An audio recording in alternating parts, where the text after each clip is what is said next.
Good morning, Grizzlies. Hope you're having a good day. I have here one of the little bunnies. Oh, oh. So, thought I'd hold one while I'm reading, just for fun. Um, yeah, it's supposed to be nice this weekend, so I'm very much looking forward to like getting outside for a nice long walk and that kind of thing. So, yeah, it is hard being cooped up inside. I definitely can understand how difficult it can be just staying indoors all the time. So I'm looking forward to going for a nice long walk with my family and enjoying some sunshine and fresh air. So I'm here to read probably two more chapters with you guys. And so hopefully you've been keeping up with this book. And it's definitely been enjoyable to read it. So I hope I'm not reading to myself and having no audience out there listening to my story. That would be sad. So yes, I do hope that everybody is having a chance to continue on with A Night Divided. Okay.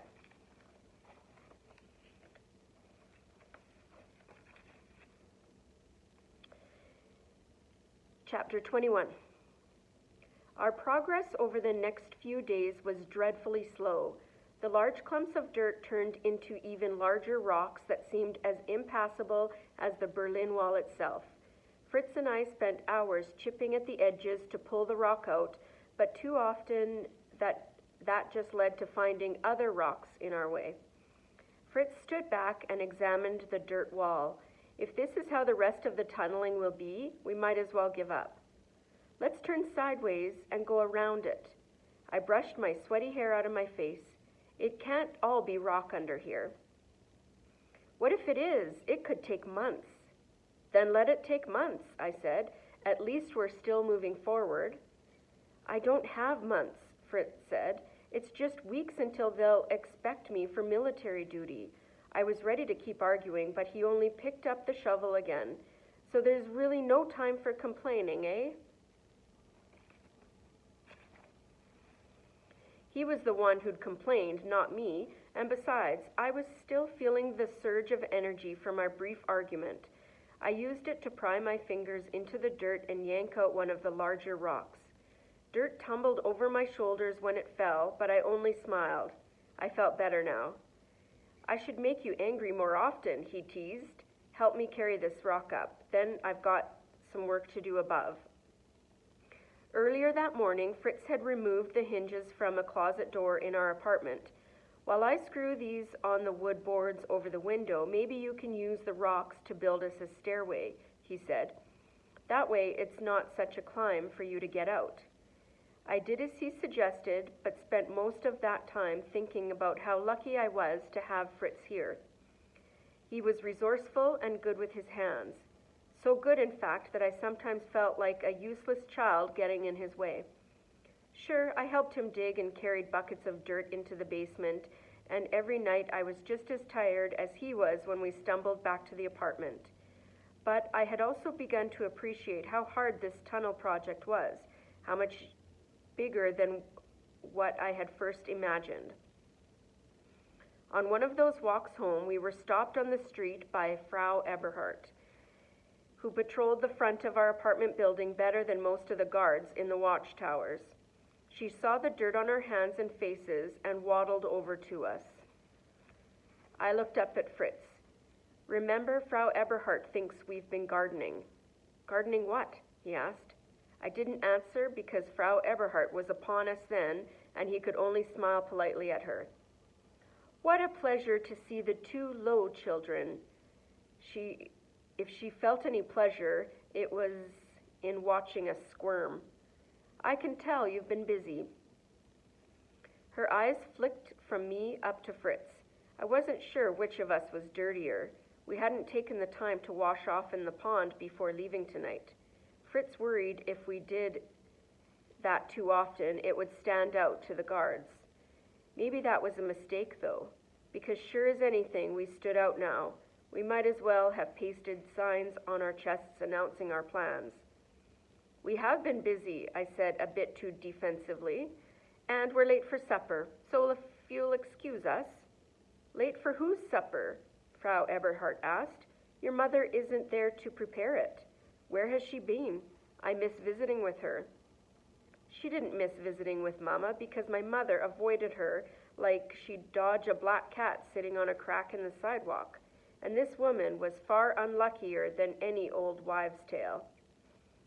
"Our mother is helping our grandmother recover from an injury," Fritz said. "We expect her back very soon."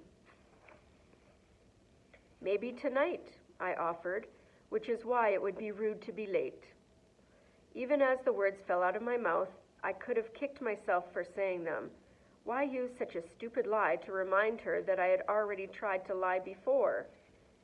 Fritz covered for me.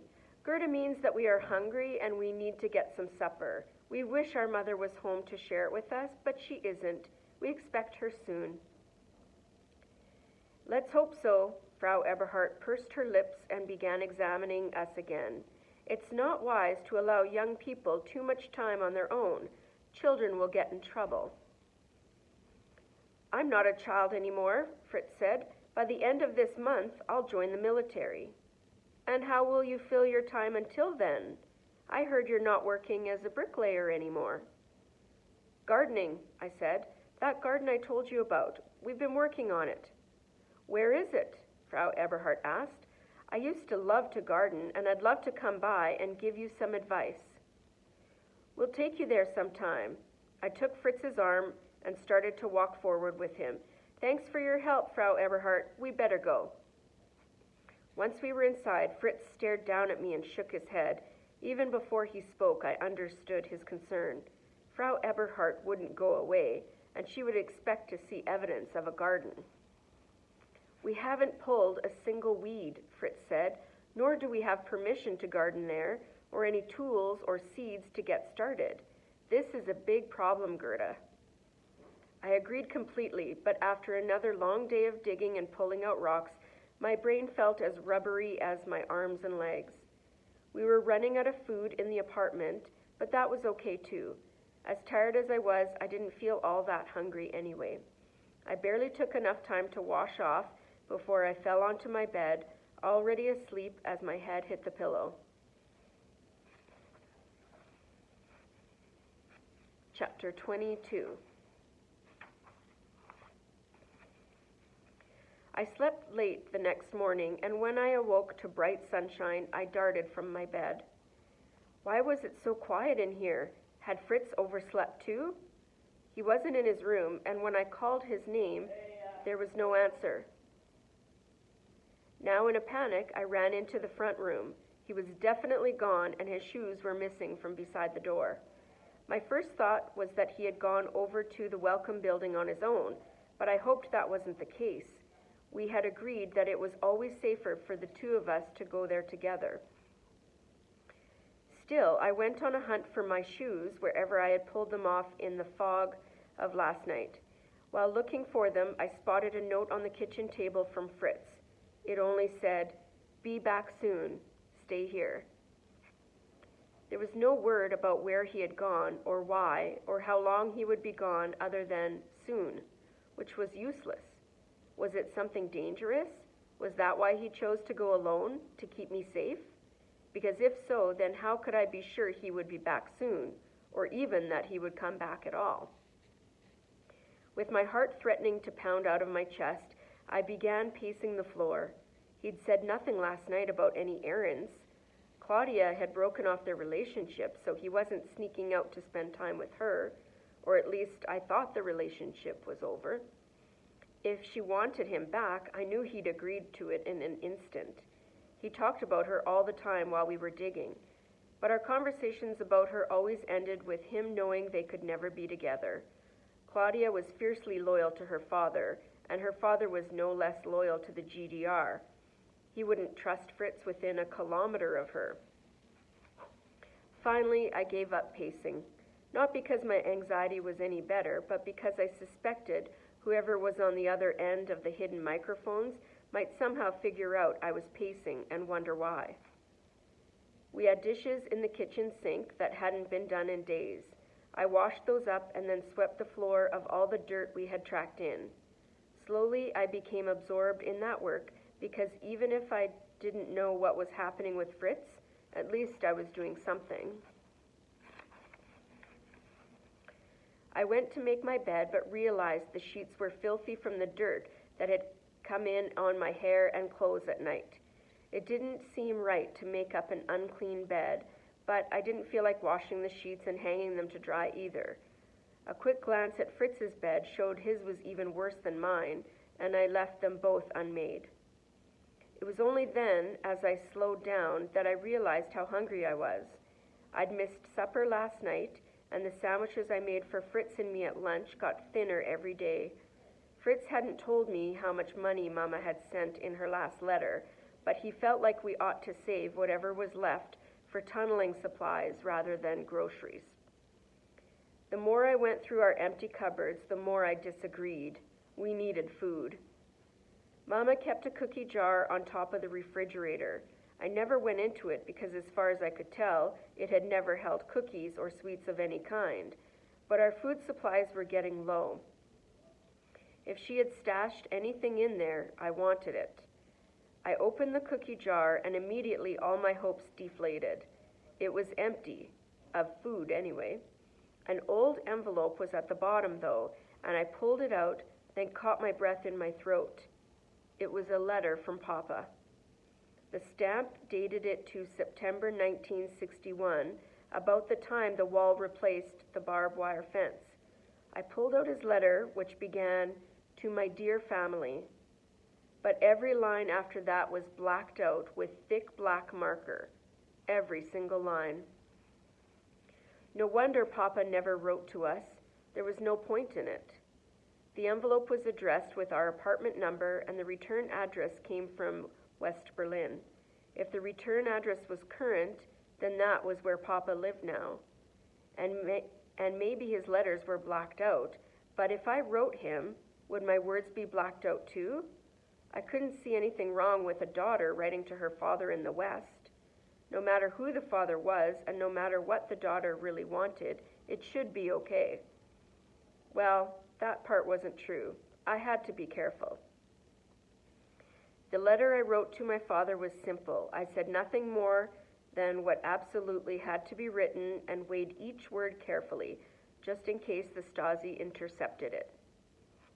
Papa, I hope all is well with you. We are all fine, though Mama is out of the city to take care of Oma Gertrude's broken leg. Could you please send some money to help us plant a garden? Fritz is looking for work, and we need a little extra. Love, Gerda. I debated whether to mention anything about the tunnel, but I couldn't figure out a way to word it that wouldn't tip off the Stasi. There were so many questions I wanted to ask, none of them more important than whether Fritz and I were doing what he wanted by digging that tunnel, but I wasn't foolish enough to write a question like that. Before I could talk myself out of sending the letter, I put a stamp on it and then ran down the street to drop it in the post office box. That's where I was when Fritz came running up to me with a paper in one hand and a bag in the other. "What are you doing out here?" he asked. "Nothing," I frowned at him. "Where were you? I've been worried." Fritz pulled me near the wall of our building and showed me the paper. They're called Schrebengarten, allotted spaces for interested families. The state gives permission to garden in certain areas legally. I went to ask if we might use that small piece of land near the Welcome Building to make a garden. This paper is our permit, and in this bag I even have some small gardening tools and corn seeds. They just gave them to us? The condition is that we don't own the land, and we certainly can't live on it. And technically, they'll own everything we grow, though they said we could share in the harvest. They don't mind that it's so near the wall. A lot of farmland comes up to the wall, so they're used to it. Fritz's smile was so wide it nearly spread off his face. "Don't you see? We have a reason to be there now, even their permission. We don't have to sneak on and off the property anymore." My brow furrowed. "We have files, Fritz. Why would they give us permission?" Fritz shrugged. The Stasi keep the files. Maybe the agriculture office doesn't know about them. He showed me the paper again. This is good news, Gerda. This could save us. I couldn't share his relief or excitement. This only changed one big problem into a different sort of worry. Yes, but now we'll have to build a garden instead of digging. When are we going to do that? Fritz smiled, still pleased with himself. We'll figure it out, Gerda. Now come on, we've got work to do.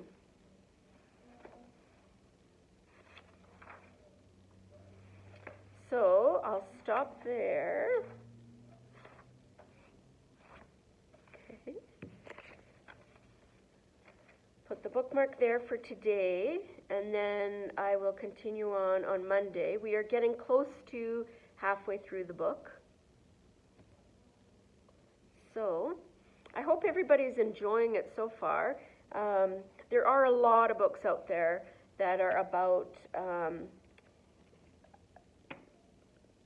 the war and about different parts of Europe and people escaping or going into hiding or things like that. So if you do happen to like books like that, there's definitely a lot of other choices for you to continue reading in that genre of book. So just hope you have a really good weekend. I miss you all, and enjoy some of that nice weather that's we're going to be enjoying soon. Okay, bye guys.